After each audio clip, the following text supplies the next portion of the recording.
চলে এলাম আরেকটা নতুন ব্লগ তোমাদের সাথে শেয়ার করার জন্য। আর এই ব্লগটা হচ্ছে হোলির দিনের, মানে 4 তারিখের। সেদিন আমাদের প্রি প্ল্যানিং ছিল যে আমরা হোলিটা সেলিব্রেট করব দীঘাতে। আর সেই কথা মতো আমরা বেরিয়ে পড়েছিলাম একদম সকাল সকাল। আর রাস্তাতে একটু চা খেয়ে নিয়েছিলাম, কারণ যেহেতু ভোরবেলা বেরিয়েছিলাম, চা খাওয়া হয়নি। তারপরে কিছুক্ষণ যাওয়ার পরে কোলাঘাটে দাঁড়ালাম সবাই একটু ব্রেকফাস্ট করতে।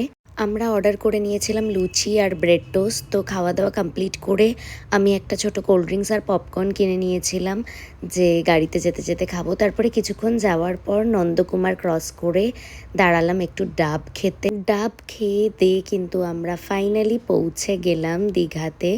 আর ওখানে আমরা স্টে করছিলাম অ্যান্টিক রেজেন্সি বলে একটা হোটেলে।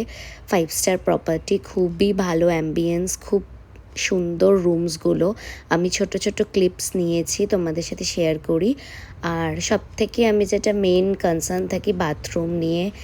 আর বাথরুমটা দেখতেই পাচ্ছ কতটা ক্লিন আর কতটা সুন্দর।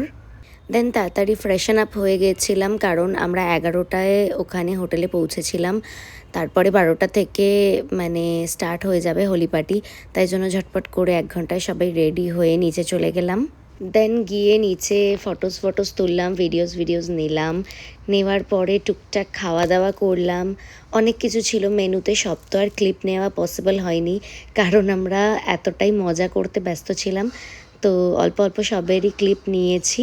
আমরা 6 জন গেছিলাম, কিন্তু ফাটিয়ে মজা করেছি, খুব রং খেলেছি, খাওয়া দাওয়াও করেছি দারুণ। তো সব কিছু শেয়ার করব। আর তোমাদের সাথে এটার পার্ট 2ও শেয়ার করব, কারণ না হলে এই ভিডিওটা অনেকটা লেন্দি হয়ে যেত। তাহলে দেখা হচ্ছে কিন্তু আবার নেক্সট ভ্লগে। আর আমার এই ভ্লগটা তোমাদের যদি ভালো লাগে তো অবশ্যই লাইক অ্যান্ড কমেন্ট করতে ভুলো না কিন্তু। তো চলো, টাটা।